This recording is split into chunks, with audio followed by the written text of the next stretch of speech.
అగ్నిగుండ దెయ్యం. నల్లగూడెం అనే ఒక చిన్న గ్రామం వెనుక ఒక పాత కోట ఉండేది.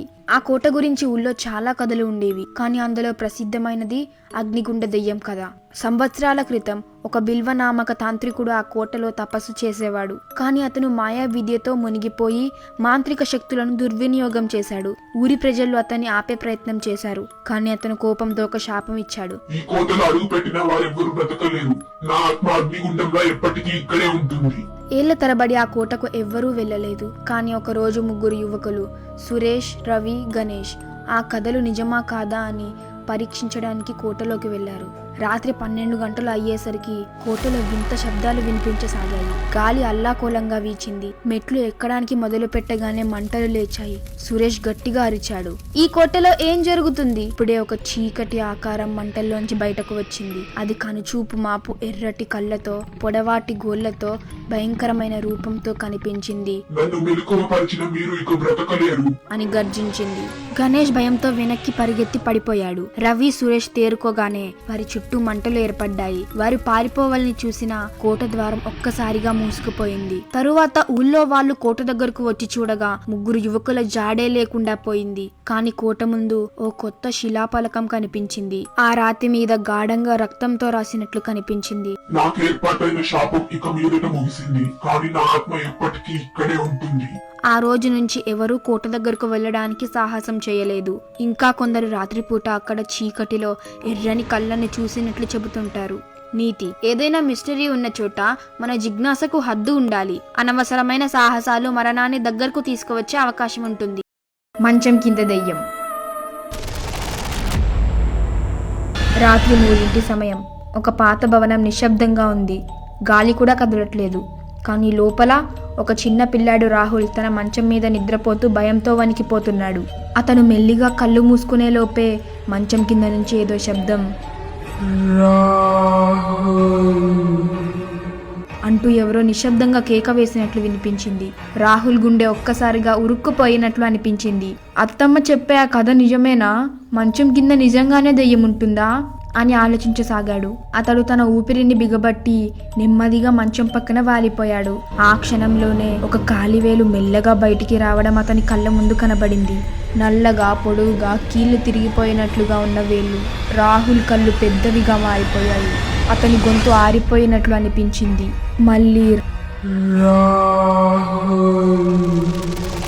అని ఎవరో పిలుస్తున్నారు. వెనక్కి వెళ్ళాలనుకున్నాడు. కానీ అతని దేహం కదలట్లేదు. మంచం కింద చూసేందుకు ప్రయత్నించగానే ఒక జిడ్డు పట్టిన తెల్లని ముఖం మెల్లగా బయటకు వచ్చి అతన్ని నేరుగా చూసింది. పొడవాటి నల్లని జుట్టు, తిప్పినట్లు ఉన్న ఎర్రటి కళ్ళు, రక్తంతో తడిసిన పెదాలు. అప్పటికే భయంతో గుండె ఆగిపోతుందనుకున్న రాహుల్ కేక వేయడానికి నోరు తెరిచాడు.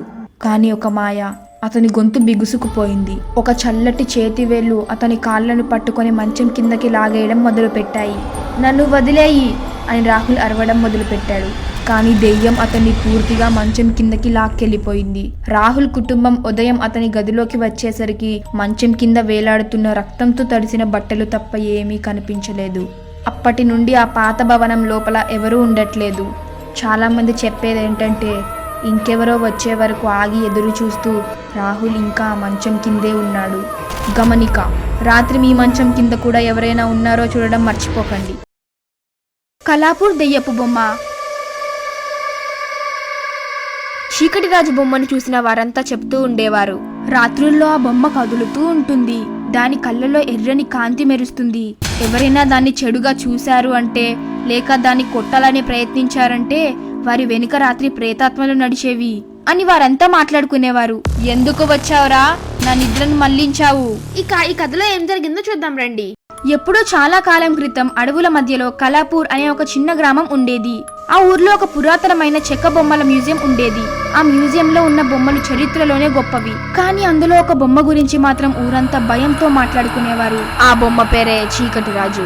చీకటిరాజు బొమ్మను చూసిన వారంతా చెప్తూ ఉండేవారు, రాత్రుల్లో ఆ బొమ్మ కదులుతూ ఉంటుంది. దాని కళ్ళలో ఎర్రని కాంతి మెరుస్తుంది. ఎవరైనా దాన్ని చెడుగా చూశారు అంటే, లేక దాన్ని కొట్టాలని ప్రయత్నించారంటే వారి వెనుక రాత్రి ప్రేతాత్మలు నడిచేవి అని వారంతా మాట్లాడుకునేవారు. ఊరి వాళ్ళందరూ రాత్రి మ్యూజియం దరిచేరరు. పిల్లలైతే మరీ భయంతో దూరంగా ఉండేవారు. ఒక రోజు అన్విష్ అనే ఒక ధైర్యమైన పిల్లవాడు ఊరిలో కొత్తగా వచ్చాడు. అతను ఈ కథలన్నీ విని ఆశ్చర్యపోయాడు. తనలోని ధైర్యాన్ని చూపించాలనుకున్నాడు. అన్విష్ తన స్నేహితుడితో అన్నాడు, నేను ఈ రాత్రి మ్యూజియం కి వెళ్తాను, చీకటి రాజుని చూడడానికి. ఆ రాత్రి రానే వచ్చింది. చీకటి నింగి, గాలిలో చప్పుళ్ళు, చెట్లలో వాలిన చెట్లు. అన్విష్ మ్యూజియంలోకి జాగ్రత్తగా చొరబడ్డాడు. పెద్ద బంగారు తలుపులు తెరిచి లోపలికి అడుగు పెట్టాడు. ఒక్కొక్కటిగా అక్కడి బొమ్మలు నిశ్శబ్దంగా కనిపించాయి. చివరికి గదిలో చివరిలో ఆ చీకటి రాజు బొమ్మ కనిపించింది. బొమ్మ చాలా పెద్దగా ఉంది. దాని ముఖం చిరునవ్వుతో కాకుండా కోపంతో ఉన్నట్లు కనిపించింది. ఒక్కసారిగా అన్వేష్కు అనిపించింది బొమ్మ కళ్ళు మెరుస్తున్నట్లు. ఆ సన్నటి నిశ్శబ్దంలో ఒక గంభీరమైన స్వరం వినిపించింది. ఎందుకు వచ్చావురా? నా నిద్రను మళ్లించావు. అన్వేష్ భయపడిన ధైర్యంగా నిలబడి చెప్పాడు, నేను నిజం తెలుసుకోవడానికి వచ్చాను. నీవు చెడు అయితే తప్పు తీయిస్తాను, కానీ నువ్వు మంచి అయితే మిమ్మల్ని గౌరవిస్తాం.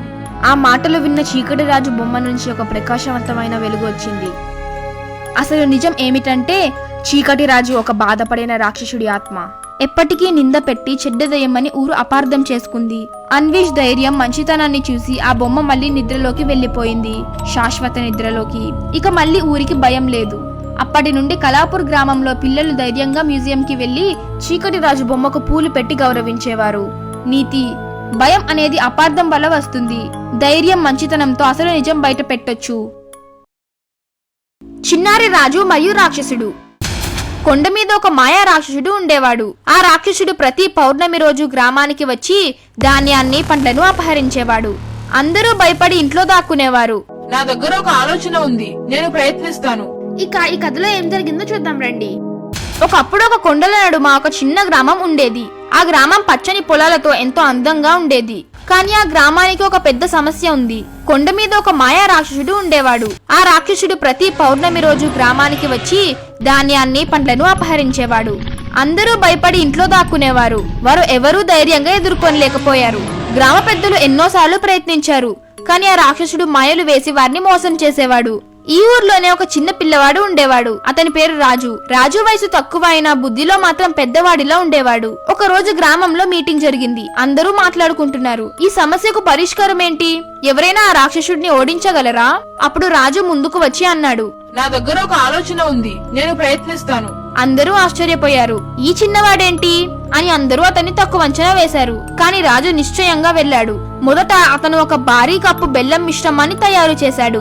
ఆ మిశ్రమంలో నిద్ర వచ్చే పూల పరిమళం కలిపాడు. ఆ మిశ్రమాన్ని అతడు రాక్షసుడు ఎప్పుడూ వచ్చే ప్రదేశంలో కొండ అడవిలో ఉంచాడు. పౌర్ణమి రాత్రి రానే వచ్చింది. మాయా రాక్షసుడు గర్జిస్తూ ఊరిని దగ్నం చేయడానికి వచ్చాడు. అప్పటికే రాజు ఉంచిన మధుర పరిమళం వాసన వచ్చి రాక్షసుడు అక్కడికి వెళ్లిపోయాడు. రాక్షసుడు ఆ మిశ్రమాన్ని తిన్నాడు. తిన్న వెంటనే అతనికి నిద్ర పట్టేసింది. ఆ రాక్షసుడు అక్కడికక్కడే కుప్పకూలిపోయాడు. రాజు వెంటనే ఊరి పెద్దలను పిలిచాడు. అందరూ వచ్చి చూశారు. రాక్షసుడు గాఢ నిద్రలో ఉన్నాడు. అప్పుడు రాజు అన్నాడు, మనం ఇప్పుడు రాక్షసుడితో ఒప్పందం చేసుకోవాలి. మాయలు వదిలేసి మాతో స్నేహం చేయమని ప్రతిజ్ఞ చేయించాలి అని అన్నాడు. గ్రామ పెద్దలు ఆలోచించారు. రాక్షసునికి మెలకువ వచ్చాక తన తప్పు అర్థం చేసుకున్నాడు. అతను సిగ్గుపడ్డాడు. ఊరితో స్నేహం చేసేందుకు ఒప్పుకున్నాడు. అప్పుడు ఊరంతా మళ్ళీ సుఖంగా, భయపడకుండా జీవించసాగింది. రాజు పేరు ఊరంతా మోగిపోయింది. దీని నీతి: శక్తి పెద్దది కాదు, తెలివి, సహనం, ధైర్యం కలవారే నిజమైన వీరులు. ఇడ్లీ దెయ్యం. ఒక చిన్న ఊరిలో కంటికి ముంగెటకు కనిపించేలా ఒక పాత భవంతి ఉండేది. అందరూ చెప్పుకుంటూ ఉండేవాళ్ళు, అక్కడ దెయ్యం ఉంటుంది. రాత్రి ఎవరు వెళ్ళినా తిరిగి రావడం కష్టం. కానీ ఈ దెయ్యం చాలా విచిత్రమైంది. దీని పేరు బాబు దెయ్యం. ఇది ఎవరిని కరవదు, కొట్టదు. కానీ ఒకటి చేస్తుంది: వారు తినే పదార్థాలు దొంగలిస్తుంది. ఒక రోజు చిన్నోడు రాము తన స్నేహితులైన మోహన్, గోపితో కలిసి ఆ భవంతికి వెళ్ళాడు. ఏంటో, నిజంగానే ఈ భవంతిలో దెయ్యముందా అని మోహన్ అన్నాడు. ఏమో చూద్దాం రారా అంటూ గోపి ముందుకు నడిచాడు. అందరూ లోపలికి అడుగు పెట్టగానే ఒక పెద్ద శబ్దం. రాము, మోహన్, గోపి గుండెలు పిట్టల్లా పైకెగిరాయి. అమ్మో, నిజంగానే ఇక్కడ దెయ్యముందే అని భయంతో అడుగులు వెనక్కి వేశారు. ఇంతలో ఒక భారీ ఆకారం వాళ్ళ ముందు కనిపించింది. పెద్ద కళ్ళు, పొడవాటి చేతులు, నల్లటి దుస్తులు. నేనే బాబు దయ్యాన్ని. అంటూ దెయ్యం నవ్వింది. అయ్యో ఇప్పుడు నాకు భయం వేస్తుంది అంటూ మోహన్ అరుస్తుంటే, నువ్వు భయపడాల్సిన అవసరమే లేదు, కానీ నీ ఇడ్లీలు మాత్రం భయపడాలి అని దెయ్యం అంటుంది. అని అందరూ ఆశ్చర్యంగా చూస్తారు.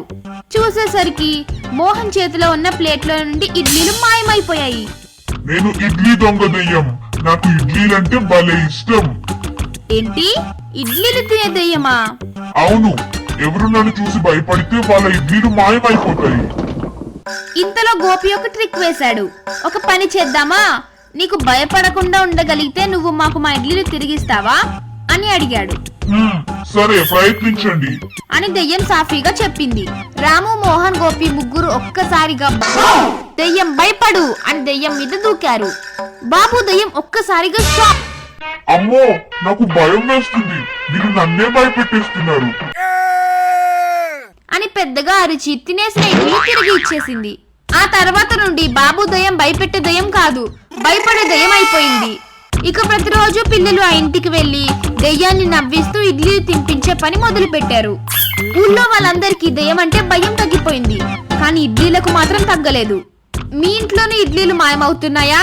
అయితే బాబు దెయ్యం మీ ఇంట్లో కూడా ఉందేమో చూసుకోండి. Please like, share and subscribe.